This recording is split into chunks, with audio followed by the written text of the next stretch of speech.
மாசா railway academy. So நம்ம இன்றைக்கி இந்த வீடியோவில் நம்ம கூட இப்போ டெக்னீஷியன் கிரேட் 3க்கான ரிசல்ட் வந்துச்சு. ஸோ அதில் நம்ம இன்ஸ்டியூட்டில் படிக்கிற பாரதி ராஜா அவங்க 76 மார்க் வாங்கியிருக்காங்க. ஸோ 100க்கு 76 மார்க் வாங்கியிருக்காங்க. இது வந்து ரொம்ப ஒரு சூப்பரான மார்க். ஸோ பாரதி ராஜாட்ட தான் அவங்க வந்து எப்படி படித்தாங்க, ஸோ என்ன மாதிரி அவங்க புக்ஸ்லாம் ஃபாலோ பண்ணாங்க, அதை பற்றி அந்த வீடியோவில் டீட்டெயிலாக பார்க்க போகிறோம். ஸோ அடுத்தது குரூப் டிக்கு வந்து 52,000 வேகன்சிஸ் ப்ளஸ் வந்து நமக்கு வரப்போகுது. ஸோ நீங்கள் குரூப் டிக்கு ப்ரிப்பேர் பண்ணதுக்கு இந்த வீடியோ நிச்சயம் உங்களுக்கு ரொம்ப ஹெல்ப்ஃபுல்லாக இருக்கும். அதே மாதிரி நிறைய ஸ்டூடெண்ட்ஸ் வந்து முன்னாடியே என்கிட்ட கேட்டாங்க, சார் ஹாஸ்டல் டூர் போடுங்க, ஹாஸ்டல் வீடியோ போடுங்க, இல்லை ஸ்டூடெண்ட்டை ஃபீட்பேக் வாங்கி வீடியோ போடுங்கலாம் சொன்னாங்க. ஸோ அது நான் செய்யாததுக்கு மெயின் காரணம் வந்து என்னென்னா, நமக்கு ரிசல்ட் வரட்டும், ஸோ ரிசல்ட்டில் நல்ல மார்க் கொடுத்துட்டு ஸோ அவங்கள வச்சு நம்ம வந்து ஃபீட்பேக் கொடுக்கலாம் அப்படிங்கிறதுக்காக தான் நாங்கள் வெயிட் பண்ணிகிட்டு இருந்தோம். ஸோ அப்படி ஹாஸ்டல் ஃபீட்பேக் தேவைப்படுறவங்க கூட நீங்கள் இந்த வீடியோவை பார்த்து தெரிஞ்சுக்கலாம். சரியா? ஸோ வணக்கம் பாரதி ராஜா. ஸோ நீங்கள் எவ்வளோ சந்தோஷமாக இருக்கிறீங்க? ரொம்ப சந்தோஷமாக இருக்குங்க சார். ரொம்ப சந்தோஷமாக இருக்குங்க சார். டெக்னீஷியன் பார்த்தோன்னா நான் நிறைய எக்ஸாமுக்கு அப்ளை பண்ணல, டெக்னீஷியன் மட்டும்தான் அப்ளை பண்ணேன். ஃபோக்கஸ் பண்ணி இது நல்லா படித்ததுனால 76 மார்க் போட முடிஞ்சுங்க சார். Okay okay. ஸோ நீங்கள் என்ன மாதிரி புக்ஸு, என்ன மாதிரி ஸ்ட்ராட்டஜிலாம் நீங்கள் ஃபாலோ பண்ணீங்க? நான் இங்கே அகாடமி வந்ததுக்கப்புறம் ஃபுல்லாக சார் சொன்ன இங்கே உள்ள சோர்ஸ் மட்டும்தான், அவங்க ரெடி பண்ணி கொடுத்த மெட்டீரியல் மட்டும்தான் நான் படித்தேன். அவங்க சொன்னத டிப்ஸு எல்லாமே ஃபாலோ பண்ணி இங்கே உள்ள இதை மட்டும் ஃபாலோ பண்ணி படித்ததுனால என்னால் இவ்வளோ மார்க் போட முடிஞ்சதுங்க சார். ஸோ புக்ஸ் அப்படிங்கிறது நாங்கள் முன்னாடியே வீடியோ போட்டிருந்தோம். ஸோ ரயில்வேக்கு பார்த்திங்க அப்படின்னா கெமிஸ்ட்ரி, சரியா? ஸோ இந்த மாதிரி புக்ஸ் லான்ச் பண்ணியிருந்தோம். அதே மாதிரி பயாலஜிக்குன்னு சொல்லிட்டு ரயில்வேயில் வந்து இந்த மாதிரி பயாலஜி புக் லான்ச் பண்ணியிருந்தோம். ஸ்டாட்டிக் ஜிகே, சரியா? ஸோ பிசிக்ஸ், இந்த மாதிரி புக்ஸ் எல்லாமே நம்ம வந்து ப்ரொவைட் பண்ணியிருந்தோம். இந்த புக்ஸோட அட்வான்டேஜ் வந்து என்ன அப்படின்னா, தமிழ் மீடியம் ஸ்டூடெண்ட்ஸுக்கு வந்து ரயில்வேயில் வந்து புக்கு இல்லைன்னு சொல்லியிருந்தாங்க, சரியா?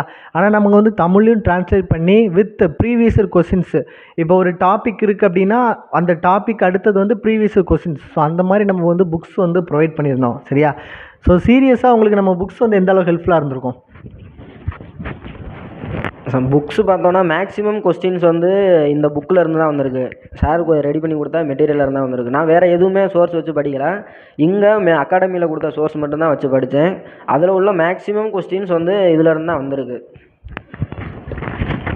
ஸோ இப்போ என்ன அப்படின்னா, ஸோ நம்ம புக்கு வந்து நம்ம வந்து கிட்டத்தட்ட ஒரு 6 மந்த்தாகவே இதுக்குன்னே தனியாக நம்ம ஃபிசிக்ஸ் மேமாக இருக்கட்டும், கெமிஸ்ட்ரி, பயாலஜி மேம் எல்லாமே தனித்தனியாக உட்காந்து ரொம்ப ஹார்ட் ஒர்க் பண்ணி தான் நம்ம ரெடி பண்ணோம்.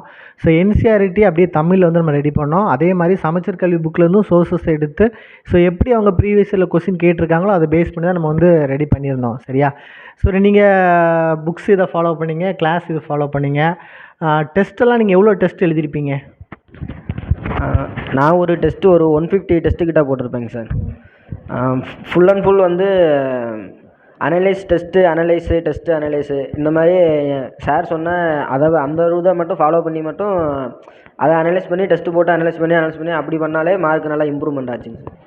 நீங்கள் சொல்கிறது 150 மார்க் டெஸ்ட்டா இல்லை செக்ஷனல் டெஸ்ட் அந்த மாதிரியா?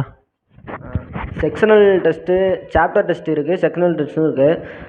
லைவ் டெஸ்ட்டு பார்த்தோன்னா போடும்போது அந்த live test, full test, chapter test எல்லாமே சேர்த்து ஒரு 150 கிட்ட போட்டிருப்பேன். ஃபுல் டெஸ்ட்டு பார்த்தோன்னா ஒரு 30+ கிட்ட போட்டிருப்பேங்க சார். 30+. ஸோ பார்த்தீங்கன்னா ஃபுல் டெஸ்ட்டே 30+ போட்டிருக்காங்க. நான் முன்னாடியே சொன்ன மாதிரி தான், நம்ம எந்த அளவுக்கு படிக்கிறோமோ சோர்ஸை லிமிட்டடாக வச்சுக்கோங்க, சரியா? இப்போ பாரதி ராஜா பண்ணது பார்த்தீங்க அப்படின்னா ஃபிசிக்ஸ்னால் ஒரு புக்கு, பயாலஜினா ஒரு புக்கு, கெமிஸ்ட்ரினா ஒரு புக்கு. ஸோ சோர்ஸ் வந்து மினிமம். நிறைய பேர் வந்து எல்லா இடத்துலையும் தேடி பிடிச்சி படிப்பாங்க, அதெல்லாம் தேவையே கிடையாது. ஏதாவது ஒரு சோர்ஸை வச்சுக்கோங்க. நிறைய டெஸ்ட்டு போட்டாங்க. ஸோ தமிழ்நாட்டிலேருந்து ஒரு 76 மார்க் வாங்கியிருக்காங்க, அதுவும் ஃபஸ்ட் அட்டம்ப்டில், புரியுதா? ஸோ நம்ம இன்ஸ்டியூட்டுக்கு வந்து உங்கள் எவ்வளோ மாதம் இருக்கும் நீங்கள் வந்து?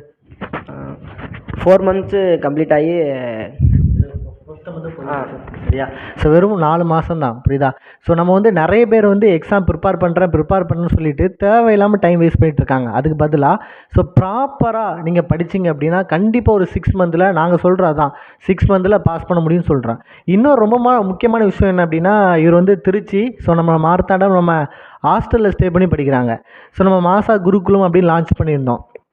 ஸோ இந்த ஹாஸ்டல் வந்து உங்களுக்கு எவ்வளோ ஹெல்ப்ஃபுல்லாக இருந்துச்சு சார்? ஹாஸ்டல் பார்த்தோன்னா ஃபுட்டு பார்த்தோன்னா நம்ம வீட்டில் இருக்கிற அளவுக்கு ரொம்பவே நல்லாவே இருக்குது. அந்த டைமிங்காக மட்டும்தான் நம்ம வந்து ஹாஸ்டல் எடுத்து படிச்சுட்ருக்கோம். வீட்டில் இருந்து படிக்கிறவங்க இருக்காங்க, ஆனால் வந்து டைமிங்கு அந்த பர்ஃபெக்ட் டைம் வந்து யூஸ் பண்ணுறவங்க மட்டும்தான் வந்து உள்ளே போக முடியும். அந்த டைமிங் கம்ஃபர்டபுளான ஒரு டைமிங் வந்து எக்ஸ்ட்ரா படிக்கிறதுக்கான டைமிங் வந்து நம்ம அகாடமியில் வந்து நிறையவே இருக்குது. ஸோ நம்ம ஹாஸ்டலை பற்றி நிறைய பேர் கேட்டுட்டு இருந்தீங்க. ஸோ அடுத்தது பார்த்தீங்க அப்படின்னா குரூப் டி எக்ஸாம் வருது. ஸோ முன்னாடி ஐடிஐ மட்டும் தான் எழுத முடியும்னு இருந்தது. இப்போ வந்து 10த்தும் மாற்றிட்டாங்க. ஸோ 52,000 வேக்கன்சி அப்படிங்கிறது ஒரு சூப்பரான வேக்கன்சி தான். ஸோ நீங்களும் ஒரு நல்லா படித்து ஒரு டக்குன்னு வேலைக்கு போகணும் அப்படின்னு நினச்சிங்க அப்படின்னா தைரியமாக நம்ம இன்ஸ்டியூட்டுக்கு வந்து வாங்க. ஸோ 20ஆம் தேதி பொங்கல் முடித்த உடனே 20ஆம் தேதி ரயில்வே குரூப் டிக்கான புது பேட்சஸ் வந்து ஸ்டார்ட் பண்ணுறோம். ஸோ எக்ஸாக்ட் மெட்டீரியல் ரயில்வேக்கான எக்ஸாக்ட் மெட்டீரியல்ஸ் வந்து உங்களுக்கு கிடைக்கும். ப்ளஸ் நம்ம ஹாஸ்டலில் படிக்கிறதுக்கு வந்து நிறைய டைம் கிடைக்கும்.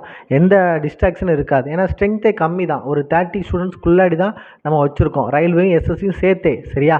ஸோ அதனால் உங்களுக்கு வந்து பெரிய அளவில் ஸ்ட்ரென்த் இருக்காது. ஸோ நீங்கள் நிறைய படிக்கலாம். ஸோ யாருக்காவது தேவைப்பட்டுச்சு அப்படின்னா 20ஆம் தேதிக்கு முன்னாடி ஜாயின் பண்ணிக்கோங்க. ஸோ உங்களுக்கு கிளாஸ் வேணும் அப்படின்னா 9384417810. நான் திரும்பவும் சொல்கிறேன், 9384417810. ஸோ இந்த நம்பர் வந்து என்ன பண்ணுங்கள், காண்டாக்ட் பண்ணுங்கள். So thank you so much. So thank you Bharathiraja.